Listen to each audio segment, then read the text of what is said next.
formado, ¿no?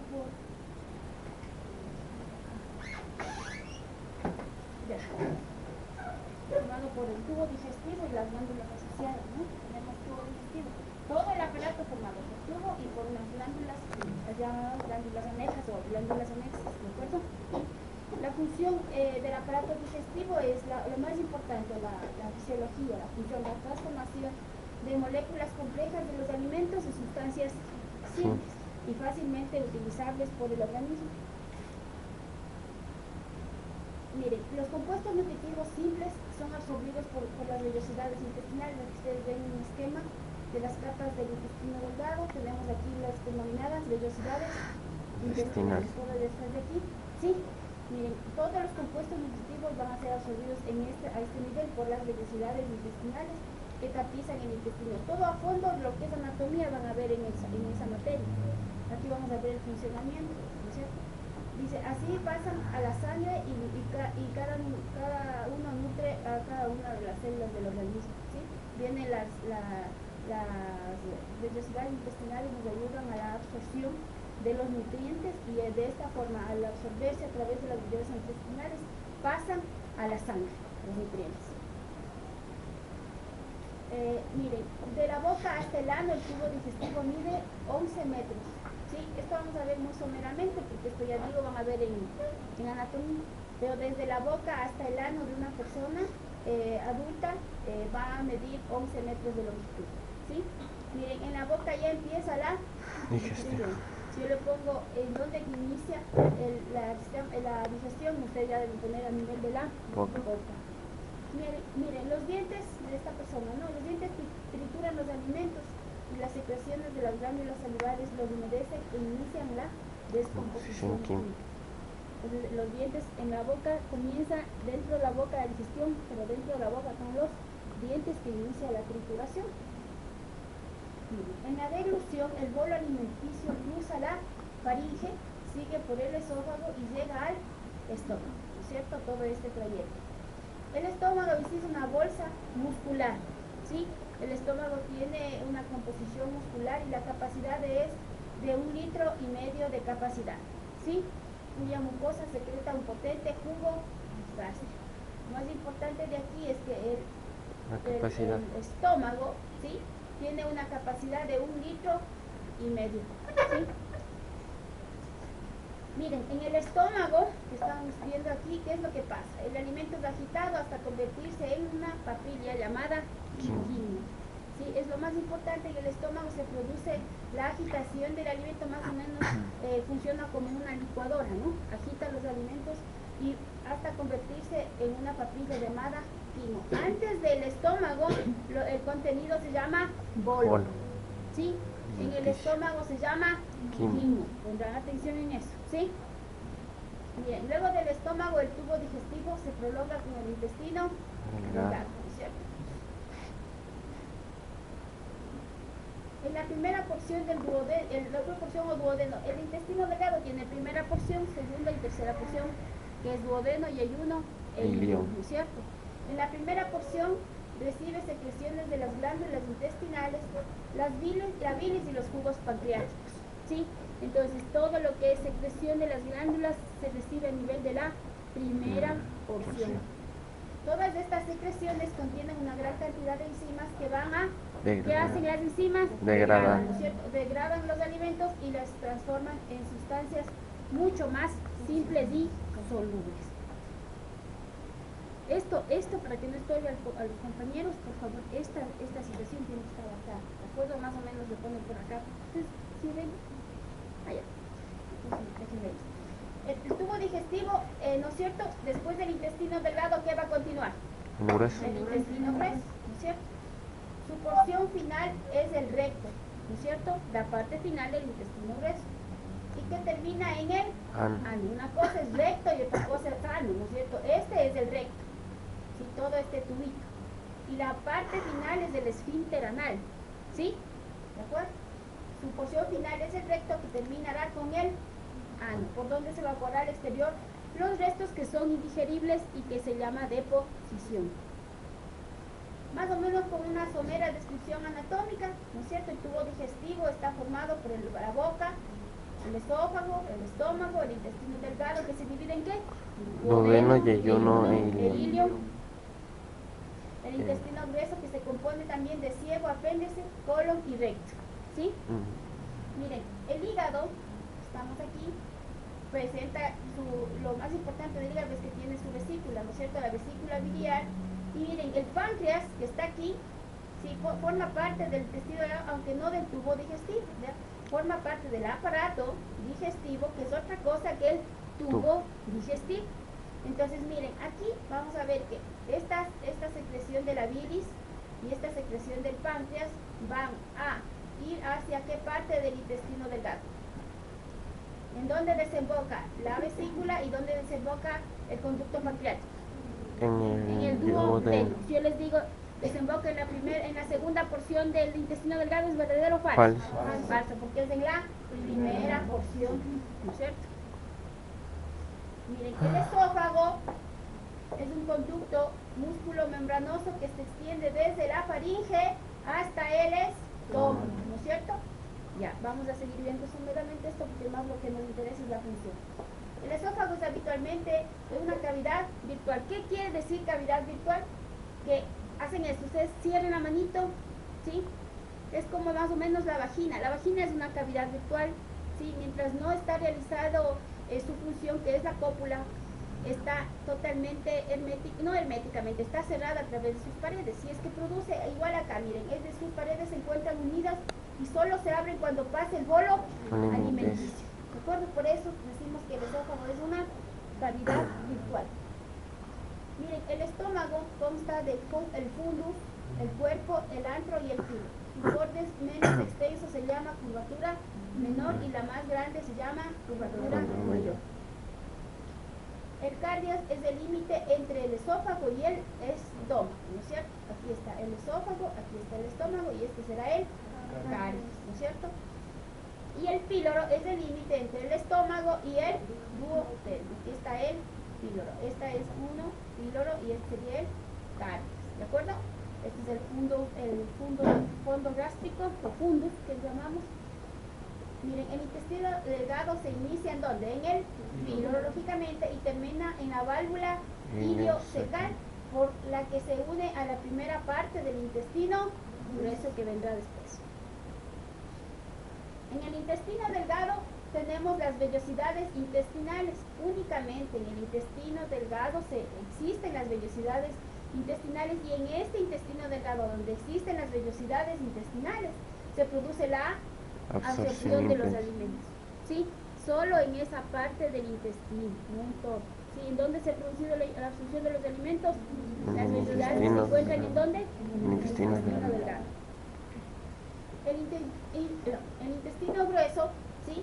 Se inicia a partir de la válvula iliocecal en un fondo de saco denominado ciego, ¿sí? De donde sale el apéndice vermiforme, que se llama también el apéndice, ¿no? Y termina en el recto, ¿de acuerdo? La longitud es variable, va entre 1,20 y 1,60 centímetros y su calibre disminuye progresivamente, siendo la porción más estrecha la región donde se une con el recto. Ahí es la porción más estrecha, mide de 1,60 a 1,20 centímetros el intestino grueso, ¿no es cierto? Miren, el colon ascendente, tenemos acá una longitud de 15 centímetros para dar origen al colon transverso, ¿sí? Con una longitud de 50 centímetros, originándose luego el colon descendente, que tiene 10 centímetros, ¿no es cierto? Tenemos 15, 50 y 10 centímetros. Por último, se diferencia el colon sigmoide del recto llano. El recto es la parte terminal del tubo digestivo. Es la continuación de ¿qué será? Del colon sigmoide, y termina abriéndose el exterior por el orificio anal o esfínter anal. Ahora sí vamos a entrar en nuestra materia, lo que es la función del intestino, del gastrointestinal, ¿no? Miren, la motilidad del sistema gastrointestinal es una respuesta que está sinergizada entre ¿qué nomás? Entre el sistema nervioso, entre el sistema endocrino y el sistema muscular, ¿De acuerdo? ¿Se acuerdan que las funciones están dadas por todo nuestro cuerpo por esta parte? Sistema nervioso, sistema endocrino y sistema muscular. ¿Cuál es el objetivo que se llega y que se quiere con la motilidad gastrointestinal? Existe un motivo por el cual el gastrointestinal tiene que realizar una motilidad. Son estos motivos que ustedes ven acá. Transportar el alimento, regular la regulación de secreciones a lo largo de todo el tubo gastrointestinal y las glándulas anexas, ¿sí? Y establecer una flora permanente constante. Con respecto a la flora permanente constante, nosotros tenemos en nuestro intestino una flora intestinal normal, bacterias normales que deben estar en nuestro intestino. Esta es una de las funciones que la motilidad gastrointestinal tiene: permanecer, establecer, tener toda esta flora intestinal para nuestro desarrollo diario. Además, el transporte de los alimentos y regular las secreciones de las glándulas. ¿Cuáles eran las principales? El páncreas y el páncreas a través de su secreción de los jugos pancreáticos, y la bilis, la secreción de los jugos biliares. ¿De acuerdo? Hasta ahí vamos. Miren, etapas de la motilidad gastrointestinal. Vamos a ver la deglución. Mire, la deglución tiene 3 fases. O sea, cuando ustedes se meten un pan a la boca, vamos a ver cuáles son los pasos que sigue y cuáles son las funciones que cumple cada uno. Deglución oral, deglución faríngea y deglución esofágica.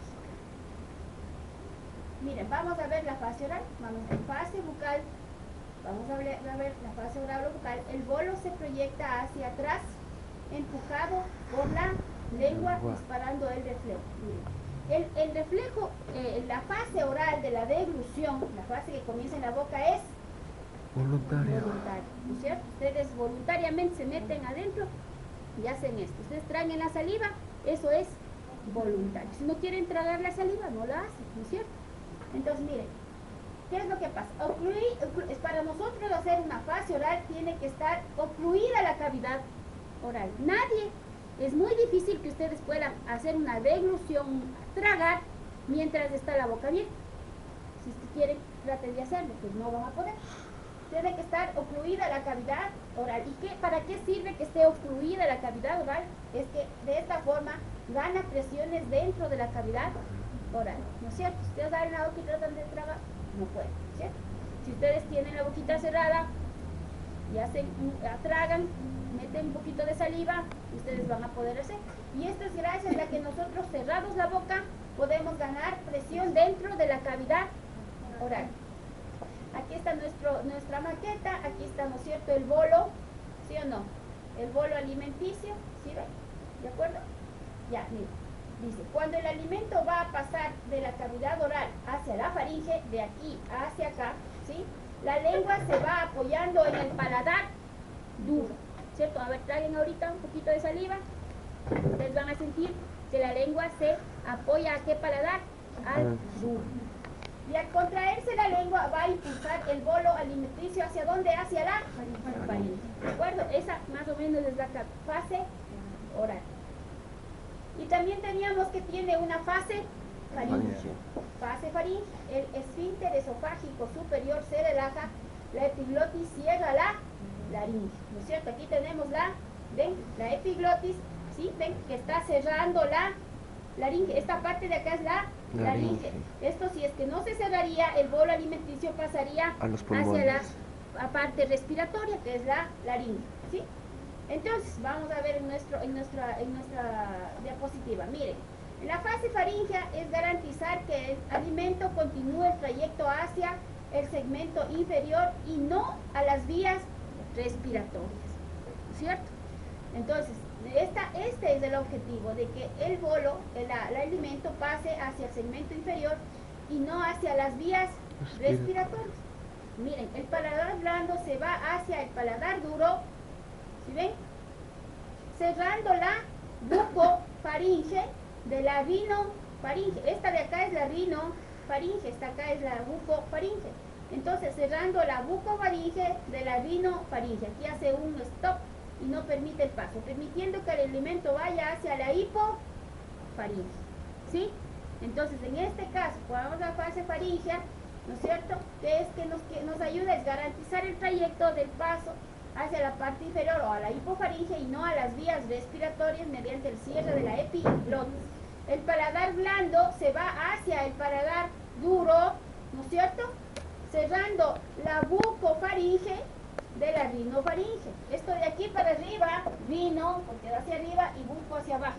Cierra y permite entonces el paso del alimento y se va hacia la hipofaringe. Miren, en la fase faríngea continuamos. Estos eventos de la fase faríngea tienen un control a nivel de ¿dónde? Del bulbo raquídeo.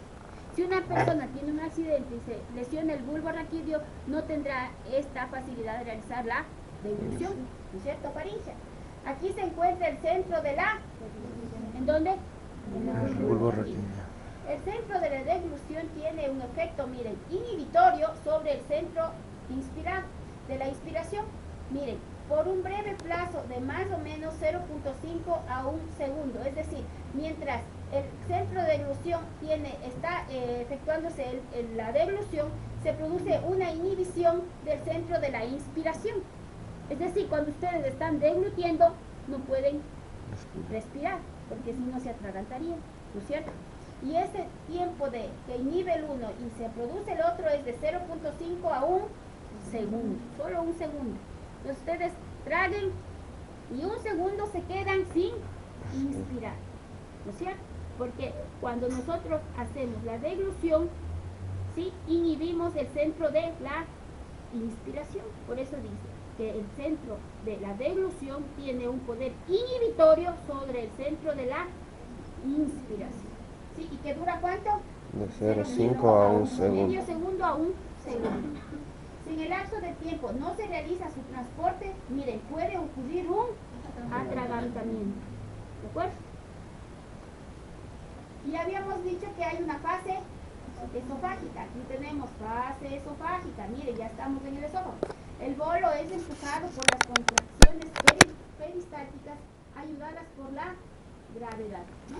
Miren, cuando el alimento alcanza el tercio superior del esófago, la deglución impulsa el alimento y distiende la pared del esófago. Así, aquí están viendo cómo está distendiendo la pared del esófago, ¿cierto? Entonces, al distenderse la pared del esófago, se producen ¿qué? Ondas primarias del esófago, las que tienen, ¿sí?, un efecto de peristaltismo. Ustedes han visto el peristaltismo a nivel del intestino. El peristaltismo es hacer esto para que la parte, la sustancia que esté en el intestino avance hacia adelante, ¿no es cierto? Entonces, mire, aquí dice, cuando el alimento alcanza el tercio superior del esófago, ¿cierto? La deglución, cuando nosotros tragamos, distiende la pared del esófago. Aquí está distendiendo la pared del esófago, ¿sí? Produciendo ¿qué? Ondas primarias. Estas ondas primarias son las que van a producir el peristaltismo, ¿sí? Dice, de transporte, este peristaltismo transporta desde la parte alta hasta la parte baja este bolo. Esto genera una presión de ¿cuánto? De 75 milímetros de mercurio, permitiendo impulsar el alimento hacia la región del estómago. Entonces, ¿cuánta presión tendrá que ejercer para que pase de arriba hacia abajo? Las ondas peristálticas es 75 milímetros de mercurio, ¿de acuerdo? Es decir, el esfínter esofágico superior más o menos tiene una presión de 75 milímetros de mercurio para que pueda tener una fuerza y que baje el bolo alimenticio hacia la región del estómago. Miren esta otra diapositiva.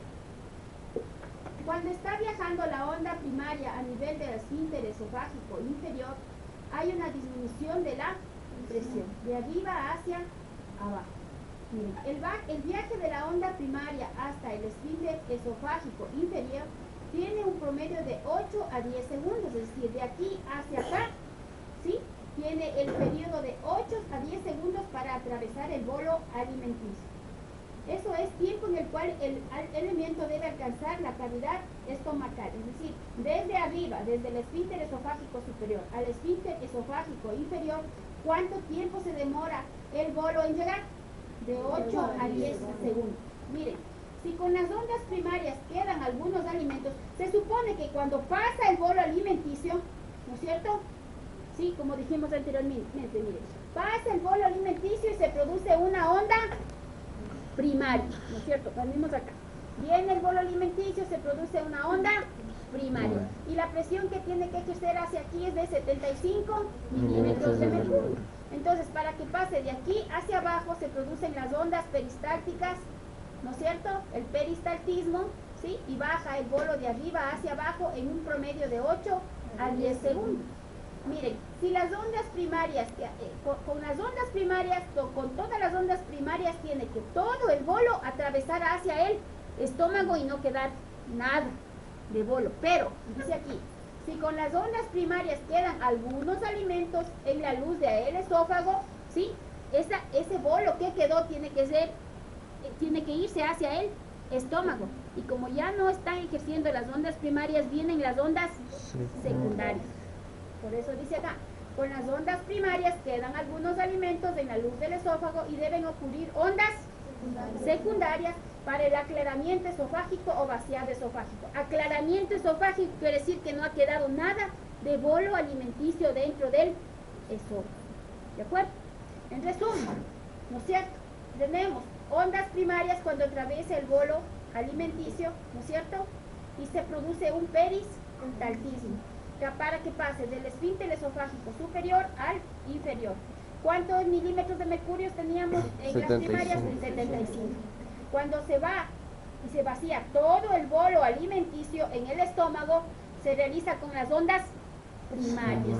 Pero cuando queda resto de bolo alimenticio en el esófago, tienen que actuar las ondas secundarias.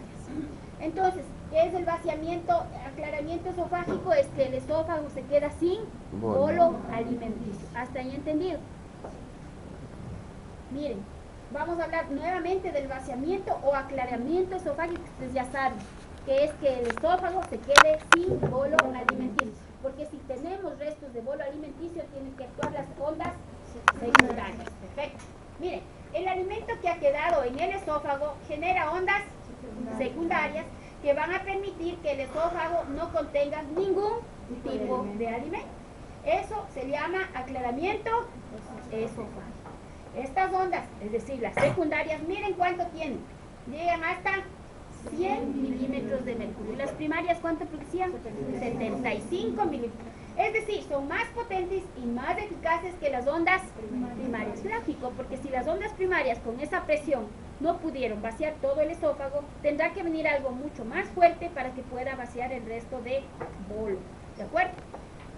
Cuando estas ondas secundarias se generan en forma incoordinada, lo normal es que se hagan ondas secundarias coordinadas. Cuando se hacen en forma incoordinada, miren, el esófago experimenta contracciones en diferentes segmentos, lo que genera espasmos muy intensos y produce dolor. Ahí es cuando produce el dolor de esta parte de acá. Es el dolor esofágico. Lo normal es que se produzca ondas coordinadas, pero si hay incoordinación, se produce espasmo y produce dolor. Todo lo que produzca espasmo en el útero, por ejemplo, cuando la mujer está con la menstruación, dice, ay, me duele la barriguita, entonces eso se llama dismenorrea, y eso se produce generalmente porque el útero, al tener sangre adentro y querer expulsar, hace contracciones más fuertes para poder expulsar la sangre del útero, es decir, hace contracciones espasmódicas, lo mismo que está pasando acá, y al producir contracciones espasmódicas se produce dolor. Entonces el tratamiento antiespasmódico, la doctora Mesano es una tremenda buena doctora, entonces ustedes tienen que saber por qué se produce y qué le van a dar, ¿sí? Si ustedes no saben por qué se produce, entonces no saben qué dar y se quedan como burro frente al piano dentro del paciente. Ya pierden a la paciente y pierden muchas más pacientes. Tienen que saber bien la fisiología para poder tratar a los pacientes, ¿de acuerdo? Miren, presión del esfínter esofágico inferior. Miren, tenemos dos esfínteres esofágicos, arriba el superior y abajo el inferior. El esfínter esofágico inferior es un esfínter fisiológico, el inferior. Este esfínter fisiológico evita que el contenido gástrico regurgite al esófago, ¿no es cierto? Tenemos esófago y estómago. Abajo del estómago tenemos el esfínter esofágico inferior, que es fisiológico.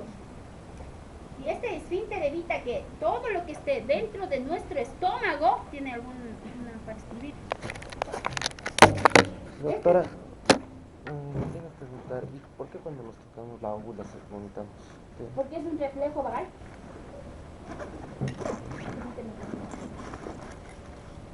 A ver.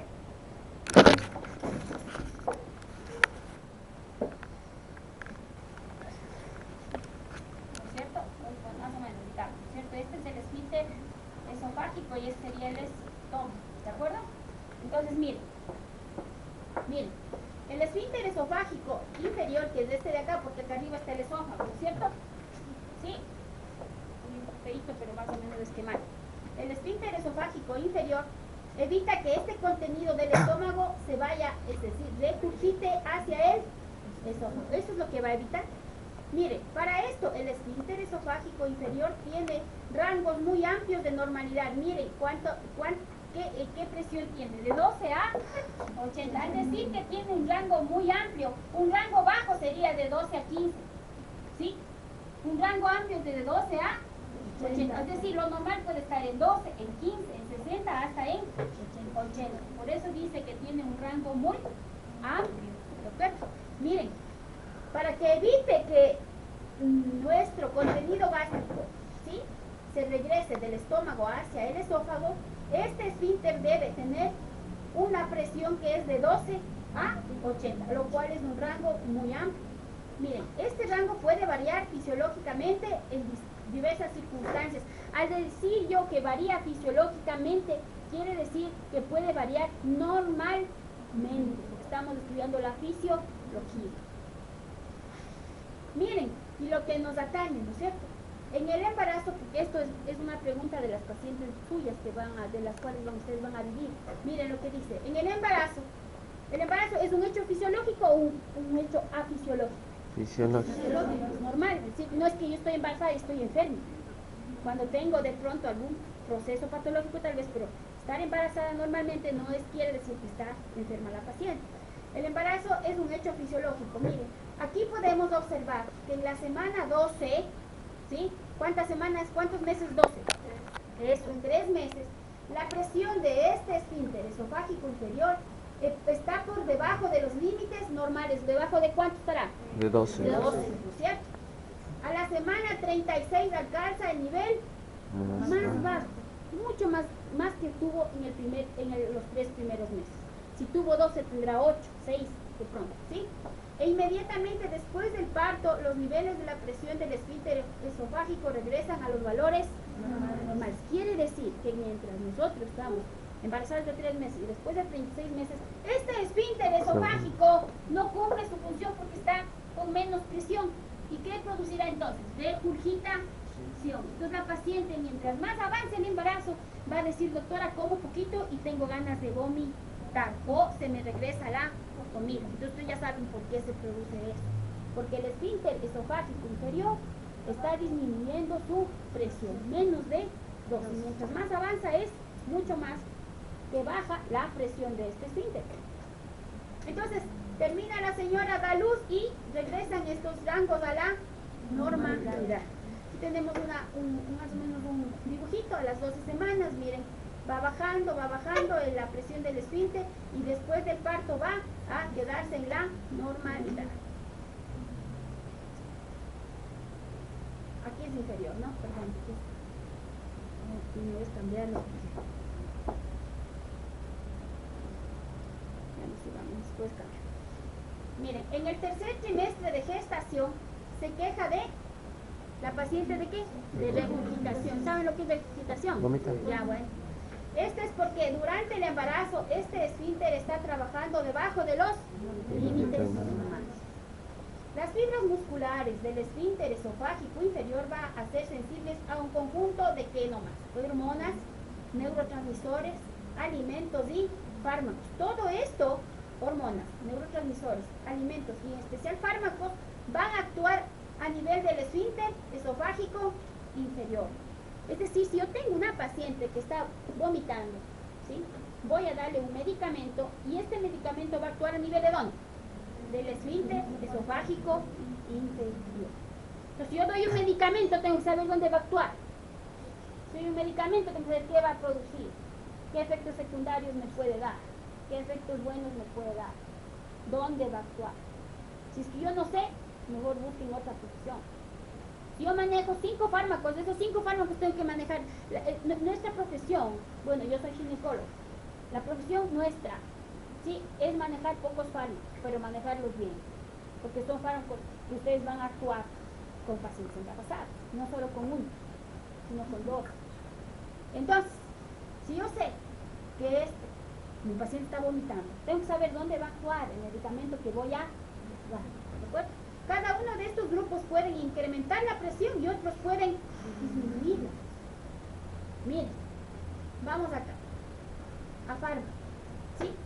Si yo digo, generalmente la metoclopramida que yo doy a mi paciente, o el Flagyl que doy a mi paciente, me dice que estoy precipitando, estoy vomitando, voy a darle algo para que no vomite, será la metoclopramida.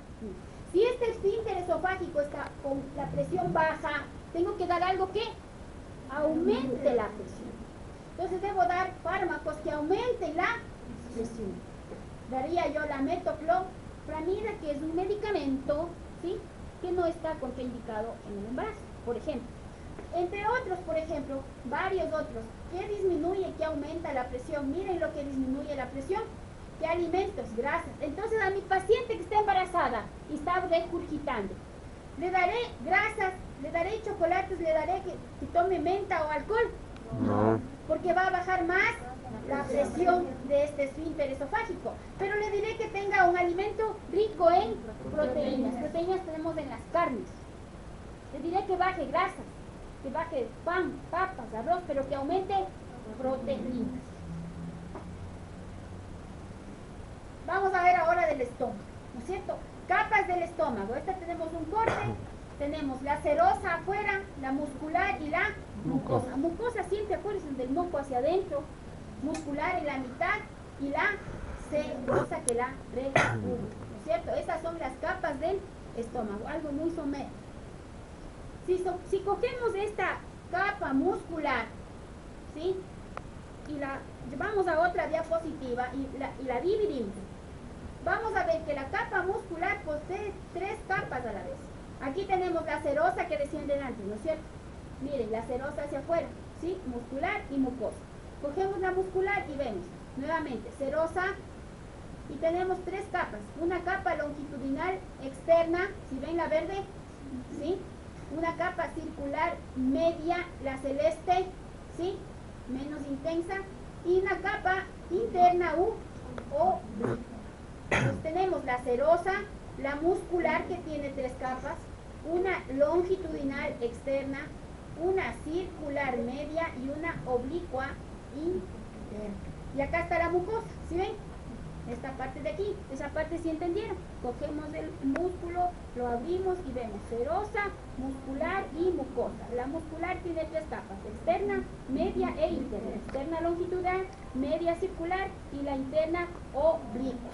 ¿De acuerdo?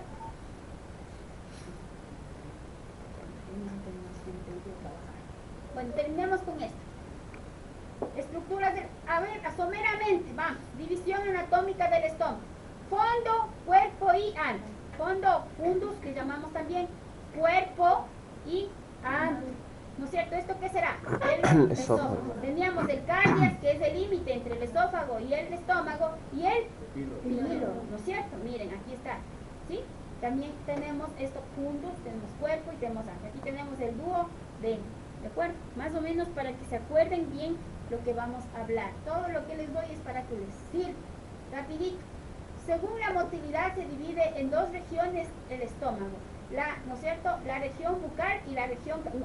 Bucal digo, no de la boca esta, ¿no? Estoy diciendo de la bucal de aquí del estómago.